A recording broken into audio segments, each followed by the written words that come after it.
বর্তমানে মৌসুমটা চলছে ফলের। এ সময়ে আমাদের কাছে বেশি পরিচিত একটি ফল হলো জামরুল। এতে রয়েছে ক্যালোরি শক্তি 100 গ্রাম থেকে 56 গ্রাম, প্রোটিন 0.5 থেকে 0.7 গ্রাম, কার্বোহাইড্রেট 14.2 গ্রাম, খাদ্য আঁশ 1.1 থেকে 1.9 গ্রাম, পানি 45.5 থেকে 89.1 গ্রাম।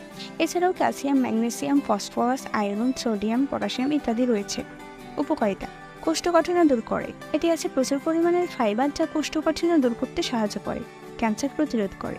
এই ফলটিতে আছে ভিটামিন সি ও ফ্ল্যাভোনয়েড যা ক্যান্সার প্রতিরোধ করে। রোগ প্রতিরোধে কাজ করে। এই ফলটিতে আছে প্রচুর পরিমাণে ভিটামিন সি যা রোগ প্রতিরোধ করতে সাহায্য করে। ডায়াবেটিস নিয়ন্ত্রণ করে। জামরুলে অ্যান্টিহাইপারগ্লাইসেমিক নামক একটি উপাদান আছে যা ডায়াবেটিস নিয়ন্ত্রণে কার্যকর ভূমিকা পালন করে। লিভার সুস্থ রাখে। হেপাটোপ্রোটেক্টিভ নামক একটি উপাদান আছে যা লিভার কোষ ধ্বংস থেকে রক্ষা করে। কোলেস্টেরলের মাত্রা কমায়। জামরুলে থাকা নিয়াসিন কোলেস্টেরলের মাত্রাকে নিয়ন্ত্রণ করে।